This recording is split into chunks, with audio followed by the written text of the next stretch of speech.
Beautiful. Good morning, comrades. It is it's Thursday now, right? Thursday. I can't even remember what day it is right This now. week. Yeah, this week's been 10th like of that. June. I knew that because it says so on the corner of my computer. 2021. This is your daily Good Morning Comrade. A very, very, very, very special guest today. Somebody whom I met through the Kenzo Shibata show when I was on that with Meet the Left. Dan Simpson, who is a super duper producer. He's also on his own little stream called I Dan Simpson, which you should check out. He's been recently reading through the end of policing. Yeah, definitely give him a follow if you're watching, if you're listening. What's up, Dan? I'm just living the dream over here, as we say. Thanks for having me on today, Jeff. What's going on, man? How you doing? Not bad. I mean, just doing all right. We Mm-hmm. got like just oh, I just got a job on Friday and at a new school, so I'm sort of like back in back in the game, baby. Let's go. Sorry, but also congrats. Yeah, I got the rest of summer to sort of like dread the return, but Yeah. you know how it goes. Yeah. And this summer's shorter than most, right? Y'all gonna be back in school, right? Pretty soon. Well, we usually we end up the way it goes in. 'Cause you're a teacher too, right? I taught in the CPS for 3 years. Yeah. Okay, cool. Well, yeah, the way that we do it, our school year ends in May, and then it sort of like starts like at the beginning of August. So like we're done like usually like the week that where Labor Day ends. So it's like similar like length of summer, I suppose. Yeah. But like it's just pushed back a month or pushed forward a month for us. Could be worse. Yeah, it could be worse. It's not so bad, but like I don't know. It's still like super hot, like when you return to school in August and like the New Orleans heat and shit. So it's pretty intense. So anyway, you want to talk a little bit about what you do over at on your show? Cool. Yeah. So my show over on Twitch is I Dan Simpson. I stream pretty much each day, and I stream for a big chunk of time, sort of grinding it out. It's sort of like an educational type political channel, but it's sort of silly at times. There's lots of buttons for my viewers to push and make the stream do lots of fun, silly things and sort of interactive like that.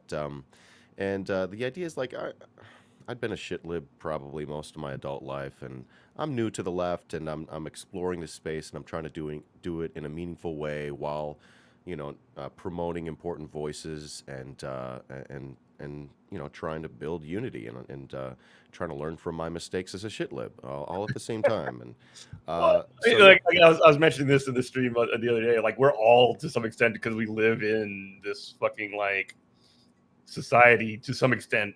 At least somewhat of a lib, if you know what I mean. You can't avoid it. It's like in the sort of fish tank of America, like liberalism is the water. You know what I mean? Yeah, it's like air. Yeah, I'm talking shit about libs, but I still do the lib shit. I bet. I'm sure there are more. There are better comrades who can call us out. But I'm a new leftist, so I'm sort of exploring it from that way. So I do a lot of reading. I watch a lot of videos. I'm trying to think of others who, like me, were recently libs and are sort of learning leftist theory for the first time, and so it's sort of a chill channel. It's very undebatey, which you'll see a lot on the old interwebs, but that doesn't help me learn, and I think that some people have gravitated towards me because that's how they engage as well. That's how they learn. So it's sort of like that. It's a lot of fun. I'll be probably reading from Naomi Klein's Shock Doctrine later today, learning about the CIA exploits. That book is an eye opener. I'll tell you what. When I first read that probably 10 years ago, I was just like, "Holy shit, dude!" Like that, like it blows your mind. And in the, I think it was in the introduction, they talk about New Orleans and like what they've done down here with the schools, and it's just like never ending. Mm-hmm. Never let a good sort of catastrophe go to waste is sort of the philosophy. I think that's a word for word. Yeah. Exactly. It's frightening shit. Milton Friedman's clapping in his grave right now. The Chicago boys. Yeah. Well, anyway, so you're from Chicago originally, or you moved there, or you lived there your whole life, or most of it? Technically suburbs, raised in the suburbs. Yeah, me too. I'm in like Yeah. New Orleans suburbs the whole time here.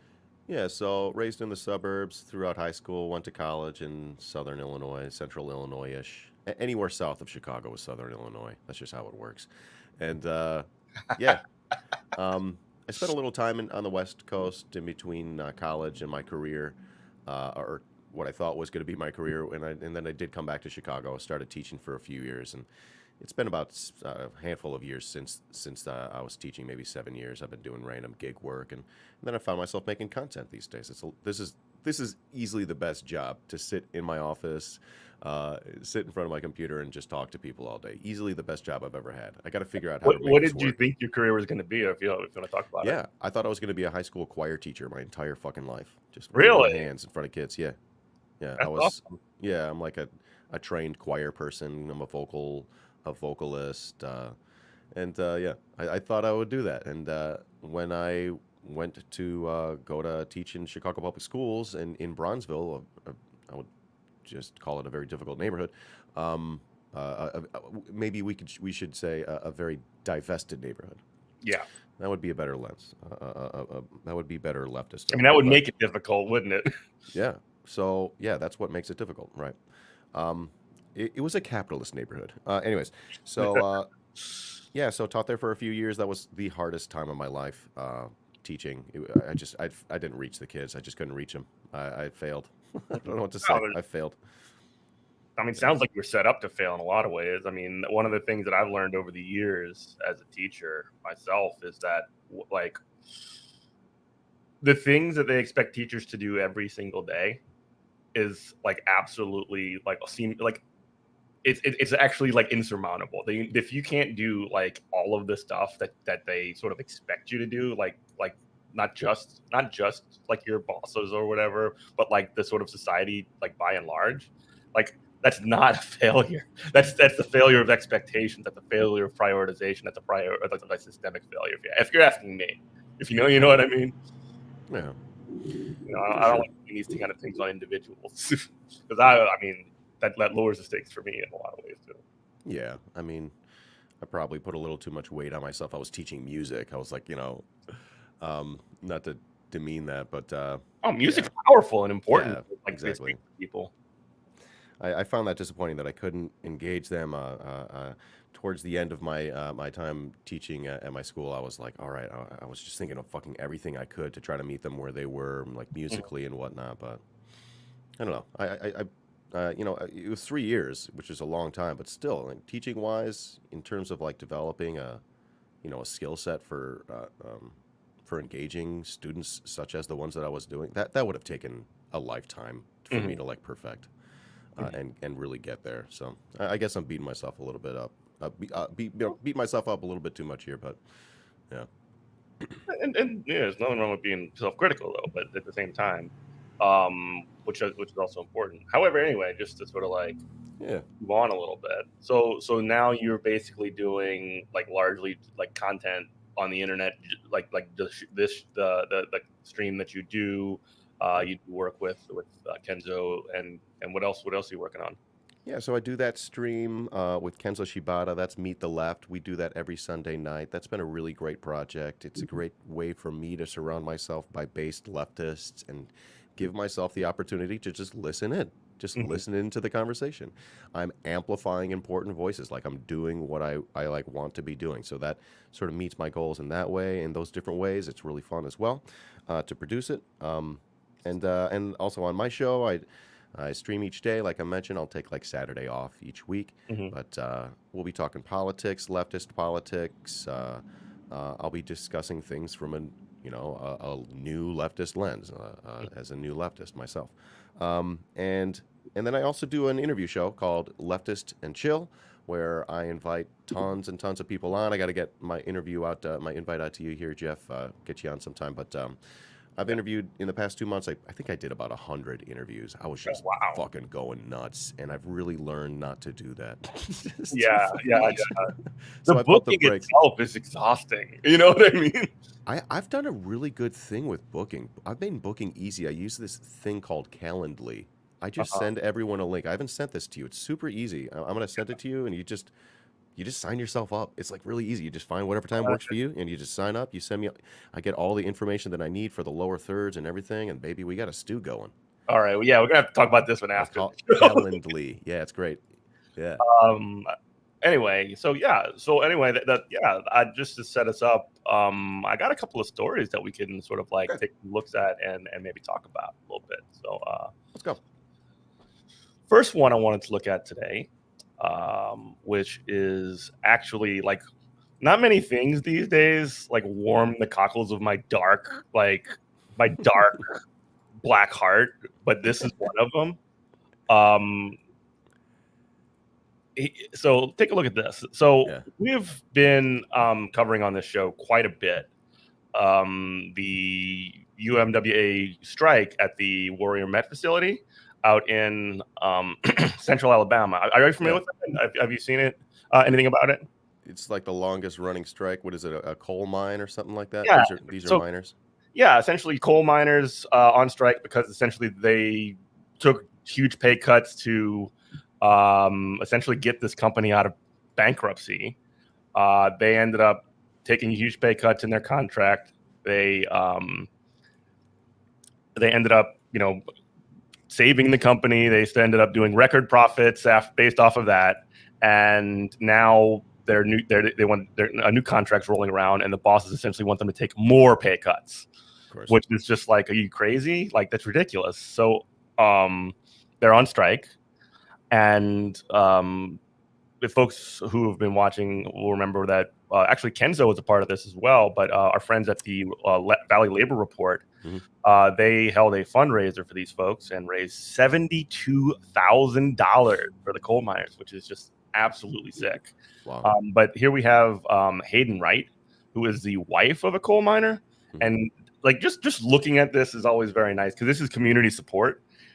This is essentially them having a food pantry, which they run out there to support the workers that are out of basically not getting paychecks, or they're getting like strike pay, which is like $300 or something like that a month. So this is sort of helping the folks get through so that they can keep the strike rolling. So when we say brother or sister of the UMWA, we mean just that. We do our best to take care of our own, rain or shine. We hold the line to fight not only for our contract, but for the future contracts of all unions. So, like, look at that right there. Nice. And then, just a shot of the crew, which is just mutual aid. Yeah, it's mutual aid. It's strike support. It's like a labor point, and this is one of those things. And sorry, checking out the notifications. Yeah, but one of the things that I notice is that there's been like a lot of discourse lately. I don't know how aware you are of it, of mutual aid. Like, is mutual aid something that's like, good for the left, or is it something that is sort of charity or things like that? And I mean, I have a take on it, but like, sort of, what's your thoughts? All right, my very basic, uneducated take. Just there's the caveat right there. I'm not going to roast you, bud. I promise. Yeah, I don't see it as charity. I see mutual aid as just what we would be doing in an ideal society. Right, yeah. I don't get it. We're helping each other. I don't get it. It seems great. Yeah. Two thumbs up. I'm a fan of it from like the perspective of like, one, it's doing good things for people. Two, and it does good things from the sense of like, you can essentially, when you're interacting and engaging with community, so if you're doing this kind of stuff to sort of like in a capitalist structure, I do agree to the critique that like it's like something like mutual aid's use can be somewhat limited by the structure of the society that we have, right? Because it sort of relies on and takes advantage of people taking care of one of another, right? That means, oh, wait, we don't have to do that kind of welfare or whatever. But also at the same time, it provides an opportunity to have groups on the ground get involved in this community and start building their own organizations like DSA, like the Mine Workers Union, essentially building a great relationship. This is community families, building a relationship with the union, showing how important that union is to that community, because that's where everybody works, and that's what people have in common. So, I mean, I think that there's a lot to organize around with mutual aid, I guess is my point. And then one of the other critiques that I see is that it's like one of those like Bill Gates does charity or whatever. And like when you talk about that, like Bill Gates doing charity is not like the same thing as like a food pantry or like fixing somebody's brake lights or things like that. It's more along the lines of he donates millions of dollars into an industry so that he can control it, right? Or into a sector so that he can control it, like vaccinations and malaria in Haiti and shit, and Africa and shit too. So yeah. It's like two entirely different things. Okay, so how would we explain the difference between, in like very basic terms, to help a lib? How would we help lib Idan Simpson from 2015? What's the difference between mutual? I didn't even know what mutual aid was. So mutual aid, really quick, is just people fucking helping each other out in the world, providing these, maybe food fridges that you've seen in your neighborhood, food drives for people who need them. I'm sort of like, yeah. Like clinics is one that we've done down here in New Orleans with the DSA New Orleans, and I think the difference, I mean, if you're asking me, the difference is like charity is the ruling class, millionaires and billionaires, like donating money to look good, essentially. And like sort of mutual aid, there has to be a mutual component here, right? You have to be a part of the community. So it's essentially like working class people helping working class people. That's the sort of like key difference, if you ask me. So and organizing around each sort of reaches to sort of address issues that I don't know, that society leaves behind or whatever. Tries to fill in the gaps, but one's doing it from a place that actually cares, and the other's doing it from a place where they're trying to make themselves look good while they continually participate in the exploitation of capitalism. Right. All right. Yeah. I think I get it. Yeah, it's really sort of like that's the difference. That's basically the difference. Yeah. Okay. All right. That a light bulb went off in my head. Cool. Makes sense now. Yeah, I've done just a little bit of mutual aid myself, and that makes me realize I should do more, especially as someone who sort of like owns some of the means of production. I have a computer. You know what I mean? That's how I think about this. I should do more. We did a nice little back in October, Cole James Cash, and we did a nice little mutual aid stream for 2 days. Raised a bunch of money for some comrades. Yeah, we should do some. How'd it go? It went great. Y'all raised some money. Yeah, like raised $1,800. Helped some comrades out. Actually, I was one of the comrades in need. I needed a very expensive inhaler, and actually, mine's almost running out. I'm gonna need a new one. Oh shit! Yeah. Well, let me know, and we can hook the stream up. Hey, Kenzo's in chat. What's up, Kenzo? What's up, Kenzo? All right. Okay, like this is one of those things that sort of like warms the cockles of my deep black heart. So I just wanted to highlight that really quick for today. Like honestly, this is the shit that I believe in, because like I don't believe I believe less and less. Maybe is a better way to put it. I believe less and less in the solutions that our society needs coming from electoralism. I believe less and less in the most vulnerable in our societies. Their issues being taken care of and even addressed by those that we elect, and the work or whatever that we do at the ballot box. I'm not calling it work, but you get the idea. All that organizing that goes into that, it's not solving our problems. The worse off in our societies are continually getting worse off. So I don't know. I'm sort of like 98% black pilled sometimes, but like I still believe in harm reduction. I still believe in helping people. You can't give up. Yeah. I'm sort of like in the space where like when it comes to like the electoral question, that's just like. So I'm looking at like I'm looking at the class war. Like if I have like the battle map, like on my command center or whatever, and I'm just like looking, and the electoral thing is just like a front in that war, and like it's something that we kind of can't let the the libs or the fucking hogs completely overrun us on. So I'm just sort of like, it's a line we got to hold, but it's not gonna win us everything for goddamn sure. Yeah, exactly. Yeah, so. Kendra says, I'm going to do a charity stream later in the summer for Skate Palestine. Let me know, and all right, let's do it. Help you out. Let's go. Let's fucking do it. Let's go. Yeah, and I also want to organize my community in terms of the streaming community. This is some idea that I've had kicked around. I just don't know how to get going on this. One thing that I think needs to happen is we need to think of our community and our comrades and those of us who stream and make content, and one thing I want to do is we got to be careful about how we talk about this because of Twitch.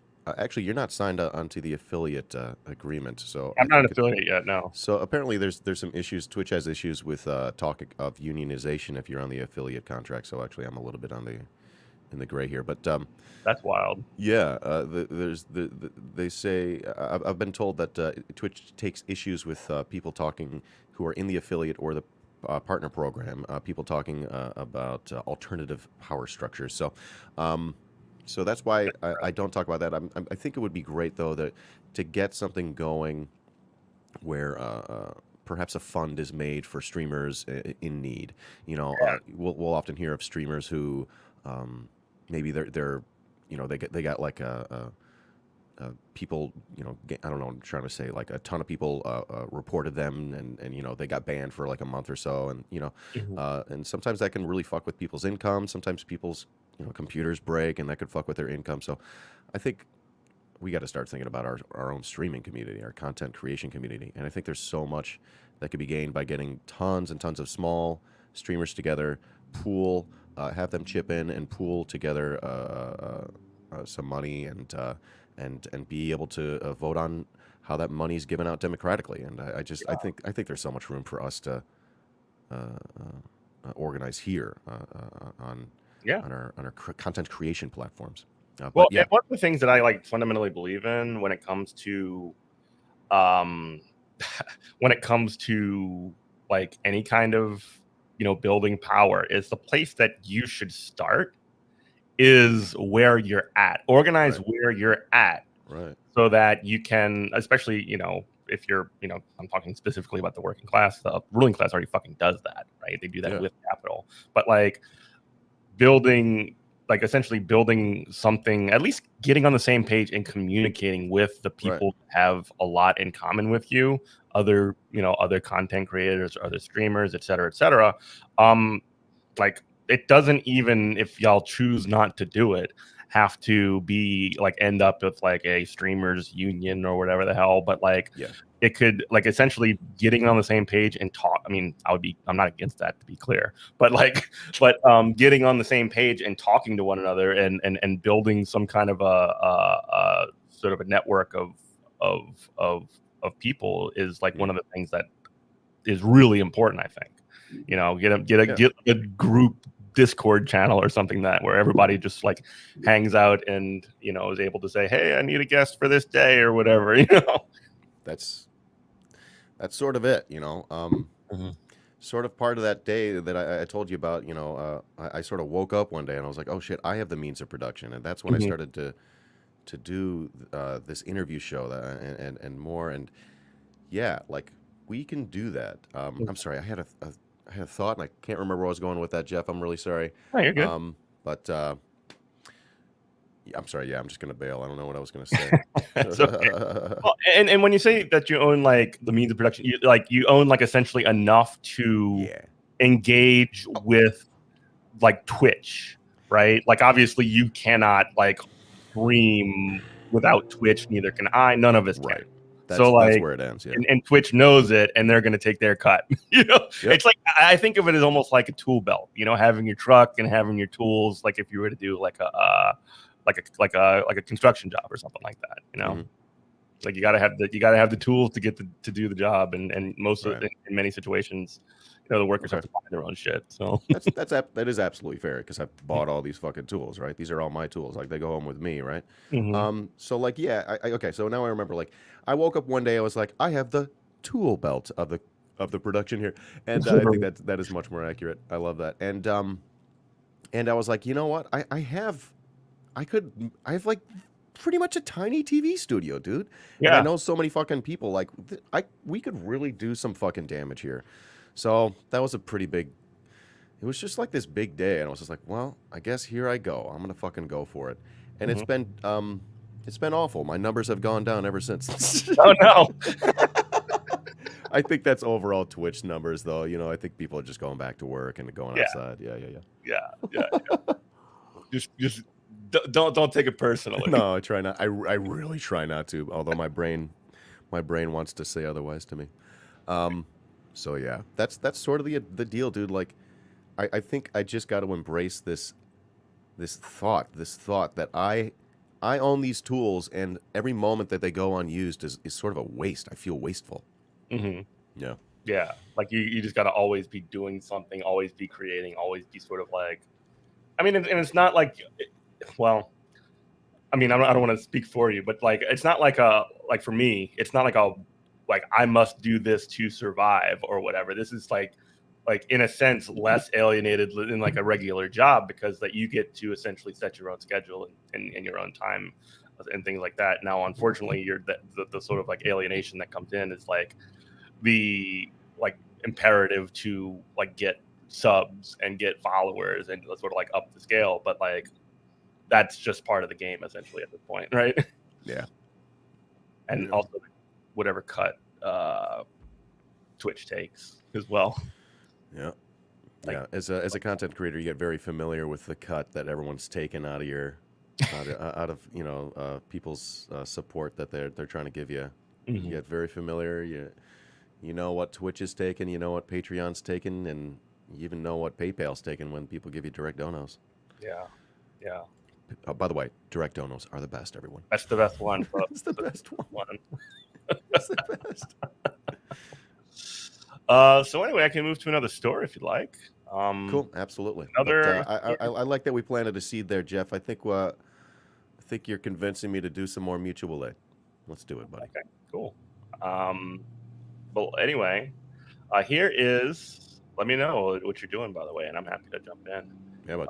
Where wanted, where and if wanted, if you know what I mean. So here's a story from Jack. Right. Just recently came out. Alex Press wrote this. She's a great labor writer about Oakland longshore workers refusing to unload cargo ships that are coming from essentially Israeli settlements. So let's just read on through and we can sort of like comment as we go down. In response to calls for boycott of Israel from the Palestinian labor movement, longshore workers in Oakland, California, just last week refused to unload cargo from an Israeli shipping operator. Now, this is something that popped up actually right after 2014, the last round of just like slaughtering, neighborhoods in in fucking Palestine that Israel did. And there was this whole big thing called Block the Boat, where essentially like it wasn't. I mean, the longshoremen essentially like later signed on, but there was a lot of protesters out there that were essentially like doing all they could to prevent these boats from being unloaded. And this is sort of an advancement of that. It sounds like there's been more steps in the right direction towards being critical of, or supportive rather of BDS and critical of Israeli occupation. Excuse me. So on Friday, June 4th, 2021, the Volans, a ship operated by Zim, an Israeli shipping company, did not unload its cargo as planned at the Oakland, California port, responding to a Palestinian call to action. Hundreds of community members, organizations, and International Longshoremen's Warehouse Union Local 10 members picketed the dock's gates, and the Volans left with its cargo still on board. So they basically turned these ships back that were essentially coming from Israeli occupations, occupied territory, essentially. Oh, hey, Talk Damage Wizard. What's up? That's Robert, one of our co-hosts, and we also have Watermelon Pickle. I think Watermelon Pickle. Hey, Watermelon Pickle. Watermelon Pickle. That's my guy. How did I read that with no vowels? I know. It's Pickle. Love it. Go ahead, man. No, sorry. Go ahead. Our monumental victory against Israel's largest cargo shipping company demonstrates that gone are the days of the apartheid state of Israel can expect to do business as usual, said Lauren Kiswani, executive director of Arab Resource and Organizing Center, AROC, a group leading the Block the Boat protest. So this is like a direct line from 2014. Yeah. Just as successful boycotts against the South African government, businesses, and institutions helped mark the end of the apartheid regime, we're seeing communities turn the tide against Israel's ongoing occupation, apartheid, racism, and violence against the Palestinian people who are fighting for their liberation. Hell yeah. Mm-hmm. Have an A on you? Huh? You're just talking about vowels. You cannot afford the vowels on the Watermelon Pickle. Okay. Look. I get it. I get it. Really, that's mutual aid by Kenzo, just like mutual dropping people, just throwing them vowels. Or is that charity? I don't know. Boycotts played a key role in turning the tide on apartheid-era South Africa. I love, by the way, that they're this is one of the things that BDS has done for years. Yeah. The BDS movement has connected the struggle in Palestine with the South African struggle, which is it gets sort of it doesn't get picked up by mainstream press most of the time. It gets sort of totally ignored. Mm-hmm. But the attempt at this sort of comparison to apartheid South Africa rhetoric is really good and really smart, if you ask me. Yeah. Absolutely. Well, for me, just real quick background where I'm coming from. I didn't know what BDS was until, a month ago. Mm-hmm. I didn't know what it was. It took me becoming a leftist. It took me seeing colonialism. It took me seeing imperialism and learning what those things are, really wrapping my head around it. And it took me all that way for me to even be open to the idea that something like BDS exists. So yeah, we're seeing the B right here, right? And I do believe there was a month ago or a couple weeks ago there was something similar. I don't think it was I don't think it was here in the United States or anywhere, but it was nearby Israel, I think, and I think there were some shoremen that were they wouldn't unload the ship or whatever. Mm-hmm. And I think that story hit a couple different places as well. I do believe that. No, it wasn't in Chicago. I think it was overseas. I think it was maybe even in the Middle East or somewhere. But eventually they did unload that ship. But this one, it seems as though it got totally turned away. Is that right? That's what it looks like. Okay. It says right here that the Volans left. The cargo's still on board. So, and we win. One of the other things about bullying works. One of the things that about this that is even if in that situation in 2014, or I'm sorry, whenever you're talking about the story that you were reading, or saw. Sorry, but it's all good. Regardless, even if it eventually did get to unload its cargo, the fact that it had to take time for that to happen, and sort of the capitalist structure essentially means that they lost money. I was just watching The Wire last night, dude. I just got to season 2 where they're talking about the longshoremen and the dock workers. This just happened. They kept the boat on shore because they found all the dead women. And yes, it costs people money. It costs the capitalists money. That is a good point. Yeah, and just slowing down those gears slows down that flow. So that's not a failure by any stretch. Any sort of small victory. That's good shit, dude. Something. Just like Comrade boat that got stuck in the Suez Canal, right? Comrade boat. Yeah. Oh my God, what a freak out that was. that was one of the wildest things in the world. We sort of think this is like, I'm gonna go on a little digression here because you brought that up. We like to think about how like complex and like advanced our economy is, but one boat getting stuck in a canal and blocking it for a couple of weeks like made people absolutely shit themselves. It was incredible. It was amazing. Oh, like it's actually way simple, and there's very important like choke point. I think that's the biggest takeaway. Actually, are huge choke points for capital by which it relies on these things essentially being invisible, and it's almost like thinking of it like arteries, and that was essentially like a fucking widowmaker heart attack from the aorta. You know what I mean? Like a big blockage you got. There was a screen cap of someone doing some sort of a book about Marx and like recapping Marx, and they pretty much like pointed out the Suez Canal. It was absolutely brilliant. Bingo, called it. 200 years ago. I was thinking it was like a slow moving train wreck, but no, like it wasn't even moving. It was like a fucking train wreck that was absolutely still. It was beautiful. Yeah, train wreck that doesn't move. Wow, it sounds like a Riddler made that up. Completely still train wreck.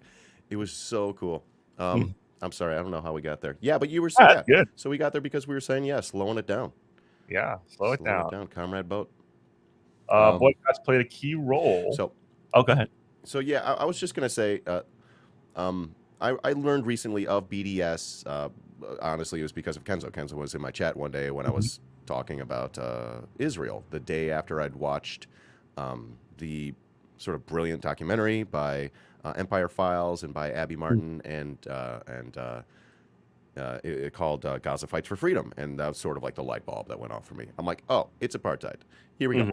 And yes, it needs to be okay. And the reason I support BDS is because that's what the Palestinians support. There are over 150 Palestinian organizations that support BDS. I'm going to go ahead and listen to them and sort of like shut the fuck up and say, yeah, I guess that's what we should be doing. Also, it makes sense because that's what happened in South Africa, and that's what helped to end their apartheid. As I understand, that was one of the biggest things to break it. Yeah, and it took a generation to get it turned over, but you know what? It eventually did. So, yeah, Socialist Alternative, its own version of BDS. How cute! It's kind of an alternative. Yeah, an alternative. Exactly. What is the alternative to socialism? Oh, I think it's capitalism, isn't it? Right. Isn't that the other option? Let's continue here. Okay. Let's read just the quotes. An injury to one is an injury to all. Just as ILWU Local 10 workers refused to unload cargo from the apartheid South Africa in the 1980s, we honored community pickets asking us not to unload cargo from the Israeli Zim vessels, said Jimmy Salami, which is a great name. Great name. Palestinian rank and file worker, Local 10 member. Salami pointed out that Oakland workers aren't the only ones acting in solidarity with Palestinians, noting that workers in South Africa and Italy have also unloaded. It was in Italy? This is the one. Yeah. Livorno. Yeah. Livorno. Livorno. So South Africa and Italy have also recently refused to unload Israeli Zim vessels. The L'Union, Syndicale de Base, Italian. I can't fucking do this. I can't do Italian. La Unione Sindacale di Bassi, an Italian trade union. I think I got it actually. Former racism. But, that felt like a racism. I'm racist. Cancelled. That's fine. This is this is the end. Down. Well, at least I can complain about. I'll get a New York Times like a fucking editorial spot and complain about it there. I can make a career off of being canceled. That's like constantly the joke. Like, please cancel me so I can be a fucking reactionary about this and make tons of money. Brett Stevens can't live forever. Right, exactly. Anyway, that thing, Italian trade union of port workers, that's the important thing, said of the action in Italy, which followed workers in Livorno discovering that an arms shipment. Oh, it was weapons. Nice. Yeah. Passing through their port was headed for Israel, the port of Livorno will not be an accomplice in the massacre of the Palestinian people. Fuck yeah. That's awesome. Yeah. Yeah. Now, So, you know why they got that one. You know why they made sure that they unloaded that ship, though. you got to get those fucking guns. Such actions respond to calls from the Palestinian labor movement for solidarity around the world. Look who's in the fucking lead of this thing, too. Palestinian labor movement, folks. Yeah. For solidarity around the world as Palestinians face the latest escalation of evictions in Sheikh Jarrah neighborhood of Jerusalem and a bombing campaign in the Gaza Strip. The latter killed an estimated 230 Palestinians, including 65 children. Good Lord. I just like when you look at those numbers of like just murdered Palestinians, like in that last like wave, Yeah. it's just like, it's kind of shocking. I mean, really shocking, honestly. And we watched a lot of the video on here of that too. Yeah. A lot. And just, it was the imbalance of fucking power and the sort of like how the U.S. in the West generally, the U.S. specifically, but in the West sort of more generally kind of bends over backwards to just make excuses for this absolute like domination is actually incredible. So obviously the apartheid, obviously the ethnic cleansing, the genocides, just mind blowing. There's no words to describe them other than the words themselves sometimes. But like, right. What's really truly been it's like taken like a personal toll on me is the apologism. Oh my God! It's just like, it's incredible. It's just jaw on the floor shit. You'd Yeah. think we'd get some basics, but some basics of humanity. But no, apparently impossible sometimes. Yeah, I mean, like it's like a sectarian difference in casualties of. Oh my God, like, dude. I mean, again, it's sad that like a dozen or something Israeli citizens died. It sucks that happened to them. Like, I'm not for that, to be clear, and I don't particularly think it's a great idea for Hamas to shoot rockets if you're trying to like slow down conflict or whatever. However, like at the same time, like Israel's got an Iron Dome; they can block 90% of fucking rockets that are being shot, and they're also doing airstrikes on fucking neighborhoods. I mean, these two things are not the same. They're not. Yeah, these like homemade fucking bathtub rockets or whatever. These I don't know what to call it. These very basic rockets. They're not guided versus and it's shooting into an Iron Dome that the United States pays for versus the other side that has guided laser missiles that land on fucking children, dude. Yeah. It's not the same. So and then the question comes up like, well, what is Hamas supposed to do? I'm just like, what are people who are living in an armed occupation? What are people who are experiencing apartheid supposed to do? Like, what should they be doing that they're not doing? Right. And I'm not hearing any good answers out of that. So so obviously, I mean, I don't know. I'm not going to be saying, yes, Hamas, go do some rocketing. But like, what the fuck are they supposed to do? And the other thing too is that like one of the things that sort of gives Hamas some level of like legitimacy is the fact that they're the only group in Palestine that's capable and willing to fight back against the occupation in an organized way, which gives them some political legitimacy. Whether or not you can, you agree with any of this stuff, like that doesn't matter. The fact that people in Palestine feel that they're being defended by someone, somebody's doing something about this shit, even if it's like being used more or less as a reason by Israel to just to start bombing instead of just evicting people. But essentially, like that does give them some level of legitimacy of basically giving the image and optics of fighting back. Whether you like it or not. I chatted with Dick Warlock of the Left Flank Vets. They were just verified on Twitter. Congrats to the Jeep State.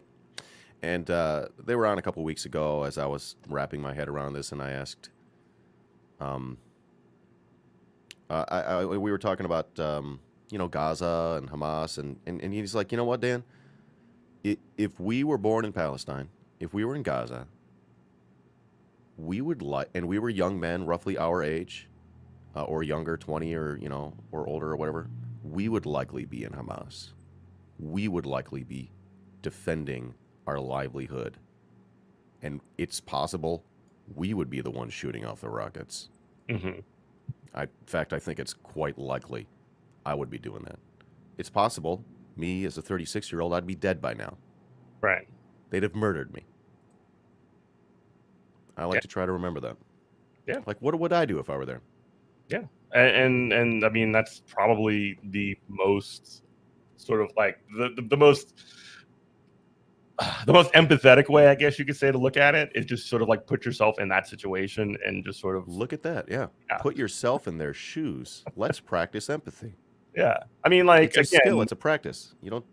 Yeah. in the way that I think that's important to sort of juxtapose against the apologia that we talked about recently for the sort of like, Israeli fucking, genocide, ethnic cleansing, call it what it is.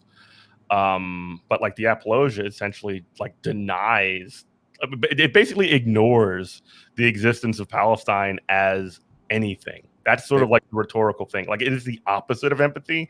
It is, you don't actually exist. You don't actually have any legitimacy. You're essentially like when Joe Biden or something talks about this, he doesn't say Palestine. He doesn't say Palestinians. He just totally erases them.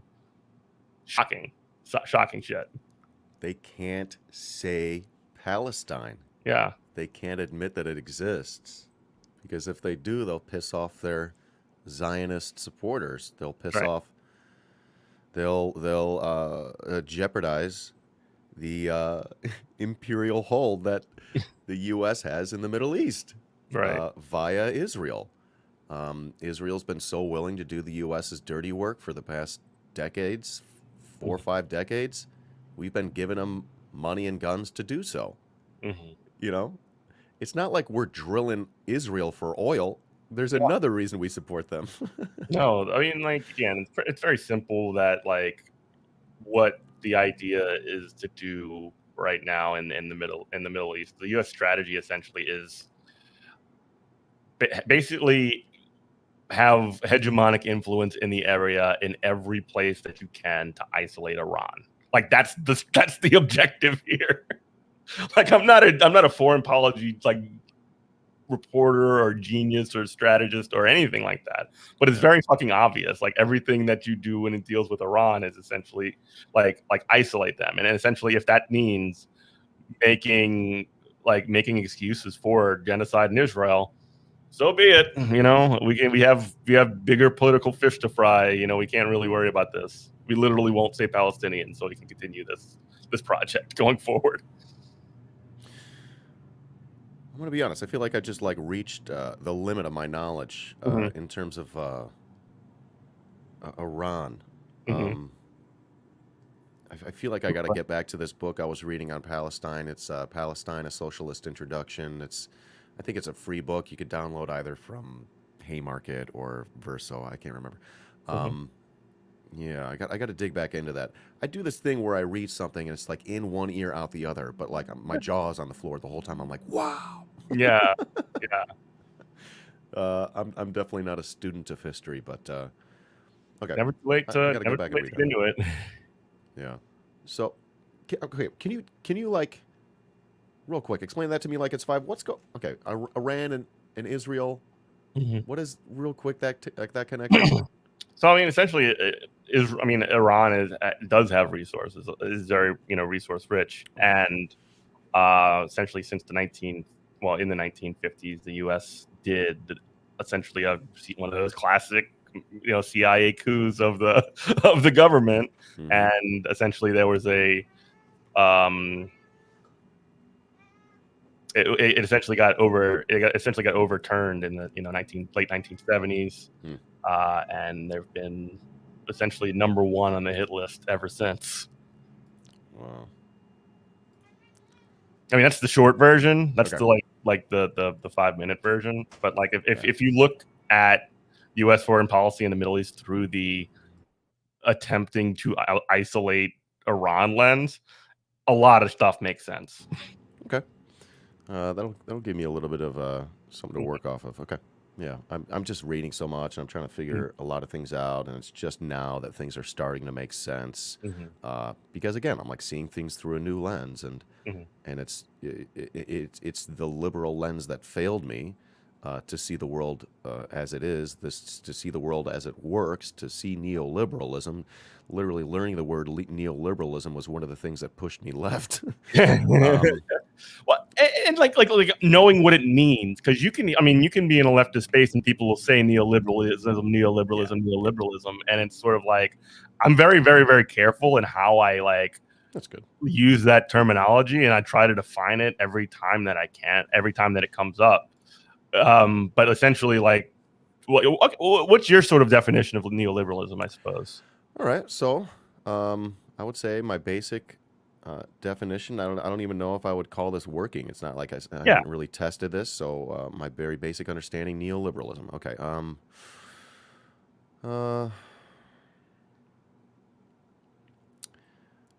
to me, it seems like it's an extension of capitalism. Mhm. It's almost like capitalism's last gasp, as it fails and fails more and more Mhm. people. And neoliberalism is the thing that sort of convinces people that capitalism's working when it's not.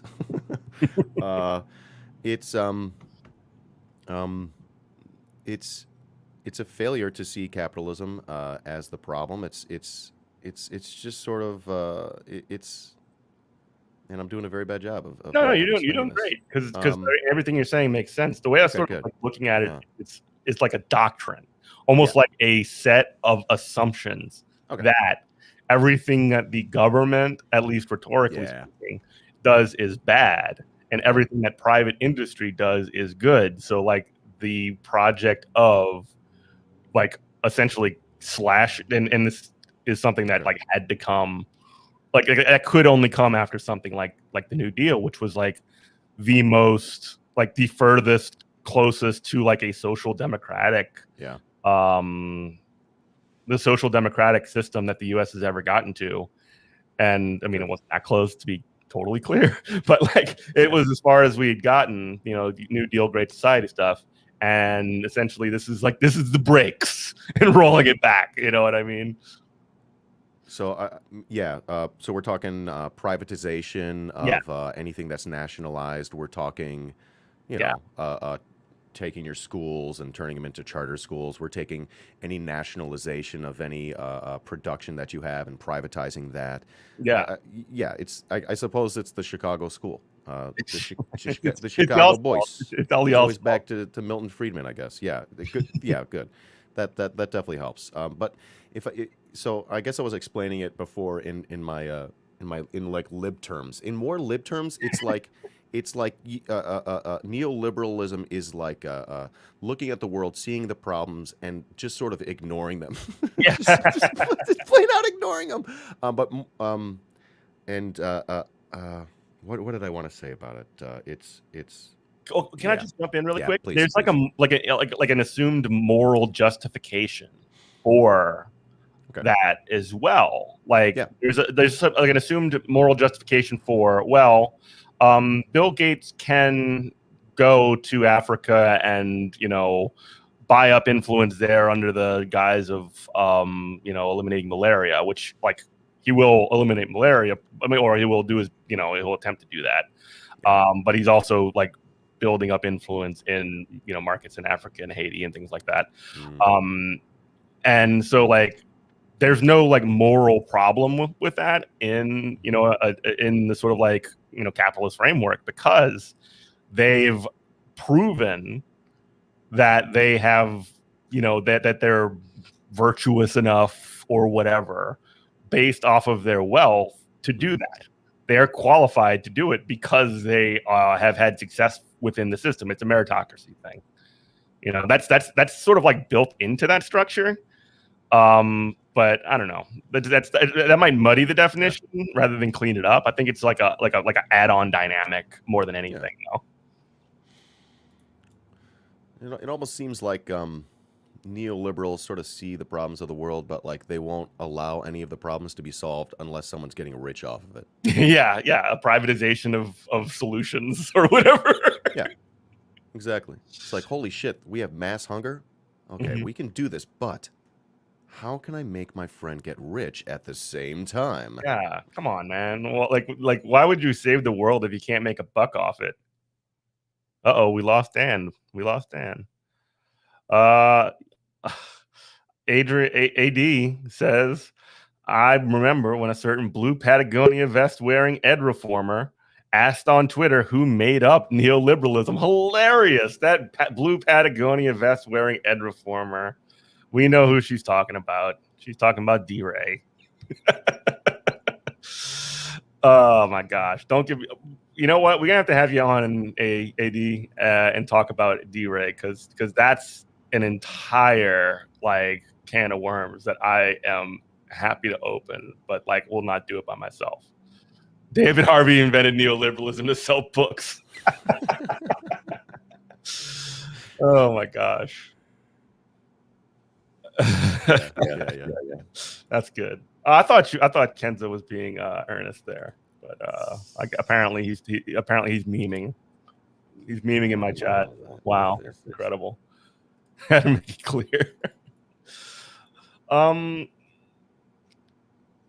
There's one other thing that I kind of want to touch on today, if that's okay with you. Yeah. And it's something that I actually wasn't on yesterday. I took off yesterday. I did the dummy thing where I tried to schedule a pre-recorded video that would go on my usual time, but I accidentally scheduled it for today instead of yesterday. So it's just like, just screwed it up entirely. Oh, that's what that little clip was. It was like 3 minutes before you went live. I see now. Yeah. I was like, what is he doing? So I sort of like that right before, but it was just a recorded interview. But anyway, I wanted to get into but this is why I'm addressing this so late, essentially. But where is it?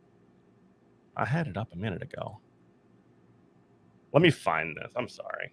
But Kamala Harris at the border the other day was talking about, she was essentially like rolling out Trump rhetoric to essentially talk about essentially people. She was in Guatemala, and she was basically saying, we're going to turn people away. Let me find this video. And I just want to like take a look at it and do some react to it. So bear with me. Excuse me. I'm doing the thing. I'm doing the thing that I hate doing.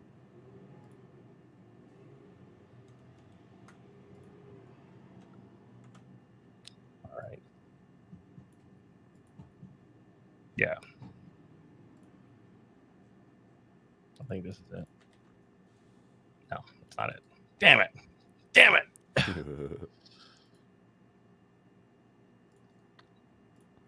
All right. There we go. All right. So here's Kamala Harris. Yeah. Telling migrants don't come. Girl boss, right?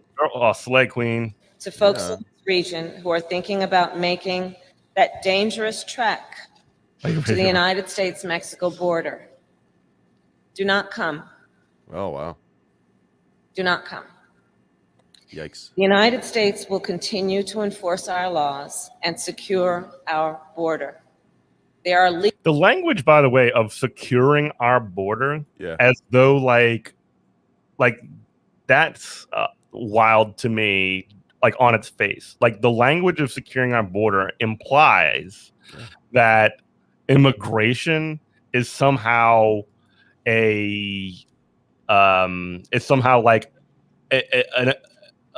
dangerous, that it compromises security in some kind of way. Like that is the wildest thing about this entire fucking thing from Jump Street. You know what I mean? And it's language that You know, the lib part of me is it just hears and it just slides right off. I don't even hear it. It's just like, yep, securing your border, blah blah blah. This is what we do. We're America. Right. But yeah, that's bullshit. I mean, like if Border shouldn't exist. It's like rolled out as though it's common sense, Right. as though like this nation here Yeah. and that nation there are threats to one another just by their mere existence. Or Exactly. The assumptions baked into the very first thing she says, like we're securing our border. So the assumptions baked in. It's almost like they have you. They think they have your consent. It feels like they've just, I don't know, made up consent. I might write a book on this. Made up consent. I'm going to work on it. Yeah. Consent they make up that you don't agree to. I don't know. I'm going to work on this.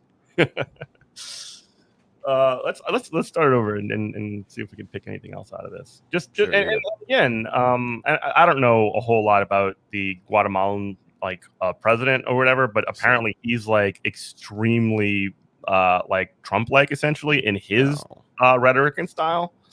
So, but again, I'm sort of like talking a little bit out of school because I'm not totally clear on it. But I wanted to go through this one more time from the top, just because like that, it's 47 seconds. Yeah, I want to catch the whole sort of like thrust of it. I'll try and pause. Let's do it again. I want to be clear to folks in this region who are thinking about making that dangerous trek. All right. To folks Okay. Why is it dangerous, Kamala? Yeah. Well, yeah. And why is it dangerous? And then there's this like assumed being responsible, like we must turn you around because what you're doing is irresponsible. Like it's sort of like this sort of like jujitsu, this rhetorical jujitsu that essentially means that like, okay, we've made this thing extremely dangerous, so if you try to do it, you're wrong.